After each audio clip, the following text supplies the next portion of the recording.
जिस रब ने तुझे पैदा किया, जिस रब ने तुझे खिलाया पिलाया, जिंदगी दी, रिश्ते दिए, दौलत दी, ओहदे दिए, शोहरत दी, शऊर दिया, रहने सहने का ढंग दिया, बदले में अगर वो रब तुझसे तेरे भले के लिए दो चार चीजों की डिमांड कर रहा है ना, तो बंद आंखों से अपने रब की बात मान लिया कर। जब तेरा रब तुझे नमाजों की तरफ बुलाए तो चला जाया कर। जब तेरा रब तुझे बेहयाई से मना करे तो रुक जाया कर। जब तुझे पाकीज़ा रिस्क खिलाने वाला हराम कमाने, खाने और खिलाने से मना करे तो मना हो जाया कर। तेरे रब को तुझसे मोहब्बत है, वो तुझे दुनिया में भी कामयाब देखना चाहता है और मरने के बाद हमेशा हमेशा की जिंदगी में भी कामयाब देखना चाहता है। इसीलिए जो चीजें तुझे नुकसान पहुंचा सकती हैं, वो चीजें तुझ पर हराम कर दी गई। डॉक्टर्स तो आज रिसर्च कर रहे हैं ना कि शराब का ज्यादा इस्तेमाल जानलेवा साबित हो सकता है। अल्लाह रब्बुल इज्जत ने तो शराब को 1400 साल पहले ही हराम कर दिया। तमाम इंसानियत पर मोबाइलों पे सारा दिन फहश फिल्में देखने से ब्रेन पर इफेक्ट पड़ता है, ब्रेन कमजोर होता है। नाजायज ताल्लुकात की वजह से अमेरिका, रूस, रशिया वगैरह में जो हालात चल रहे हैं, बहुत सारे ऐसे लोग हैं जिनसे उनके माँ बाप का पूछा जाता है तो उन्हें पता ही नहीं होता। तुम्हारे रब ने तो 1400 साल पहले ही तुमसे कह दिया था, वला तक़रबुज़ ज़िना,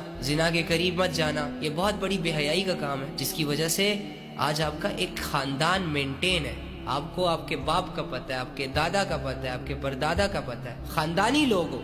हमारे माँ बाप ने अल्लाह के हुक्म को फॉलो किया, निकाह किया, निकाह करने के बाद वो ताल्लुकात कायम किए, तो उसकी वजह से आज जिस खानदान पर हम प्राउड करते हैं वो खानदान वजूद में आया।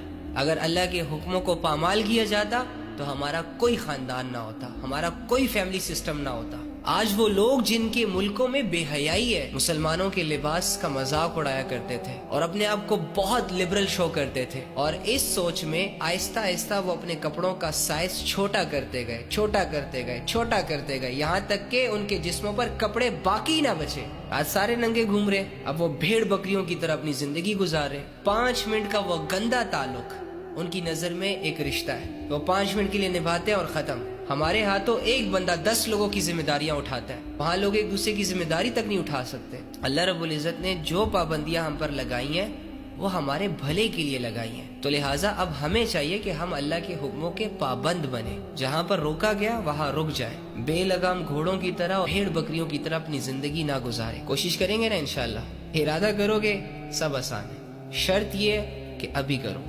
यार जब कोई अच्छा होता है ना तो उससे दिल करता है बात करने का, दिल करता है उसके साथ रहने का, उससे दूर जाने का दिल नहीं कर रहा होता। दुनिया जहान की सारी अच्छाइयां तेरे रब में मौजूद है, मैं और तू फिर क्यों अल्लाह से दूर जाए।